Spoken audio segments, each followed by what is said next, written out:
قهوة سادة بعد خروج النادي الزمالك من البطولة العربية. والحقيقة ان الزمالك قدم بطولة قوية. الزمالك عمل كل شيء الا ان مديره الفني ابى انه يصعد بنادي الزمالك. الزمالك قدر انه يحرج نادي النصر الرياضي السعودي، قدر يحط نادي النصر في ورطة حقيقية. النادي اللي دعم بمليارات، اللي فيه لعيبة وزنها دهب، اللي فيه كريستيانو رونالدو وماني، كان مغلوب للدقيقة 88 من نادي الزمالك.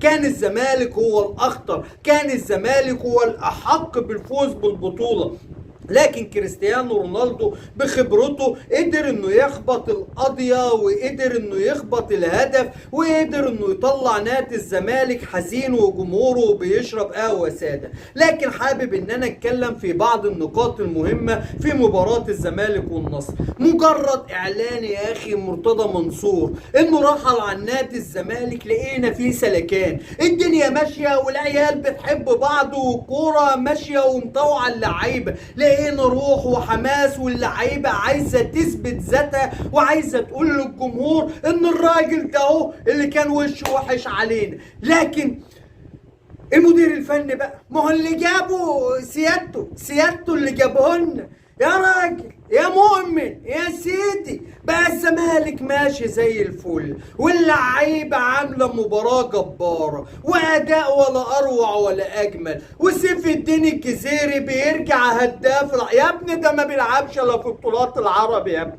يا ابني ده احنا جايبينه عشان هداف العربي يا ابني. يا ابني اللعيب الوحيد اللي فايق في الفريق وعامل خطوره ومسبب ازعاج لدفاعات النصر، وجايب لك ضربة جزاء وهدف اتحسب تسلل، وقبل ما تطلعه بدقيقة كان عامل هجمة عنترية لولا التاكلينج اللي في اخر ثانية كان بقى انفراد. تقوم تسحبه وتنزل رؤى مين؟ هو رؤى ده بيلعب معانا اصلا؟ يعني هو رؤى ده بتاع كورة؟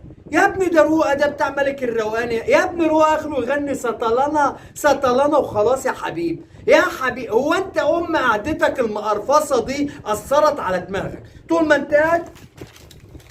رؤى كمن رؤى كمن انزل رؤى. هو فيش عندنا الا رؤى يا ابني؟ رؤى مين يا ابني؟ ما الدنيا ماشيه زي الفل وماشيه حلاوه وزي السكينه في الحلاوه. يا ابني سيف الدين الجزيري يا ابني بتطلعه ليه؟ وبعدين عايز اقول لاخواتي الزملكاويه بالتحديد حاجه مهمه. بص انا اتعلمت على حاجه يعني بعتبرها ان هي قاعده في حياتي. لما احط نفس المعطيات واستنى نتيجة مختلفة ده اسمه غباء. لما اقدم نفس المعطيات واستنى نتيجة مختلفة ده اسمه غباء. لما اغلط نفس الغلط واكرره واستنى نتيجة مختلفة ده اسمه غباء. سيادتك يا معالي المدير الفني سحبت برضك سيف الدين الجزيري في مباراة الشباب وخسرنا المباراة، والزمالك فقد خطورته الهجومية وبقينا يعني ملناش لا حول لنا ولا قوة. تقوم تيجي قدام النصر السعودي وتعمل نفس الغلطة بنفس السيناريو وتسحب سيف الدين الجزيري وتستنى نتيجة مختلفة، ده اسمه غباء، ده غباء كروي.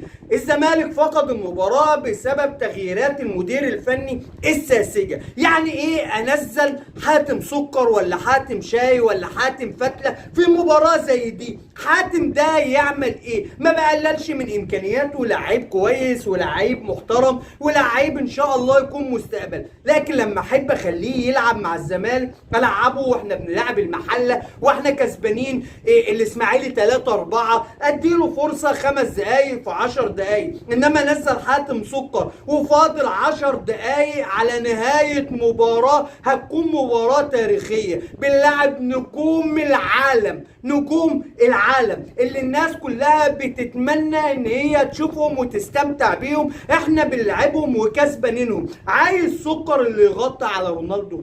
يعني انت عايز سكر يغطي على ماني يا ابني؟ ماني وانتوا طلعتوا عينينا وخلونا نشرب القهوة السادة. مرة القهوة مرة. منكم لله وحسبي الله ونعم الوكيل. بس زي ما بننتقد المدير الفني بنشيد بلعيبه نادي الزمالك اللي بصراحه كانوا رجاله النهارده كانوا رجاله النهارده وقدروا ان هم يسعدونا بالاداء، حتى لو كانت النتيجه مخيبه للامال وخرجنا من البطوله، لكن كان اقصى طموحنا اصلا ان احنا نتغلب 2-3 بس.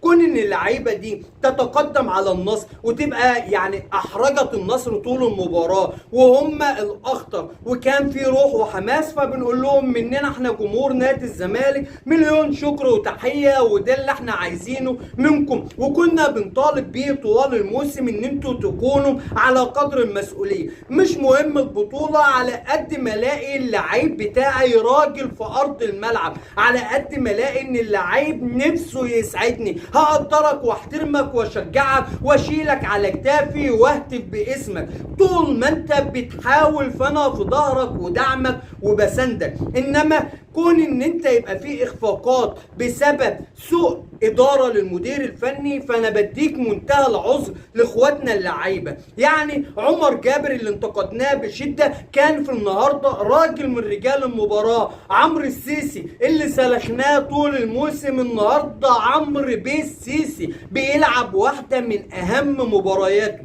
زيزو يا ابني اللي عنده زيزو زينا نقول له يا عمنا انت فعلا تستحق وبجدارة ان انت تلعب في اكبر دوريات اوروبا. شيكابالا كنت قائد في الملعب وقدرت ان انت يبقى ليك بصمة في البطولة.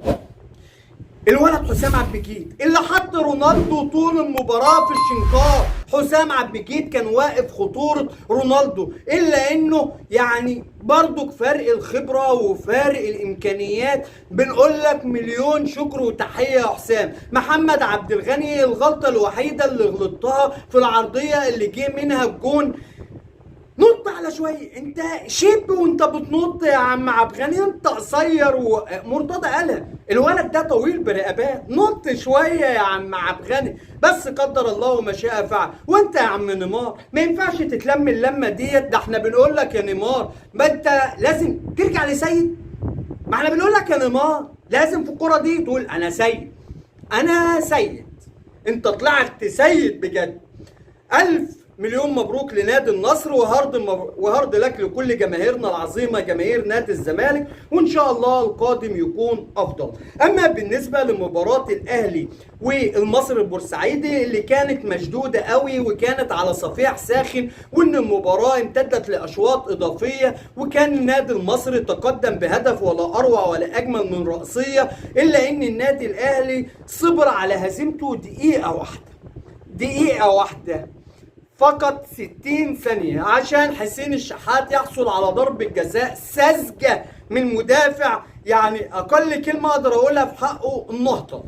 يعني الراجل خارج راح ناحيه الاوت فانا بشده، يا ابني ما هو رايح ناحيه بره، ده مش رايح ناحيه الجول. لا انا تعال يا حسين، تعال يا حسين، ما تسيبنيش يا سونا ما تسيبنيش، عشان تتحسب ضربه جزاء صحيحه مليون في الميه للنادي الاهلي. علولو طبعا هيحط الهدف ويتعادل النادي الاهلي ويلعب اشواط اضافيه، والقندوسي اللي عليه حوارات كتير هيمشي، هيقعد، هيعار، هيتباع بيع نهائي، يتالق ويحرز الهدف الثاني ويبقى سبب في تأهل النادي الأهلي لنصف النهائي كأس مصر، ويبقى السبب في فرح جمهور النادي الأهلي. وخلاص الأهلي كده هيقابل نادي إنبي في نصف النهائي، والزمالك هيقابل بيراميدز، فبالتالي النادي الأهلي هو أول طرف في مباراة النهائي. ألف مليون مبروك لكل جماهير النادي الأهلي، وهارد لك للشعب البورسعيدي، ويا رب يا رب اللي جاي يكون افضل في الكره المصريه، ويا رب يا رب حالنا احنا الزملكاويه يتصلح بقى، يا رب اعدل حالنا بحق يعني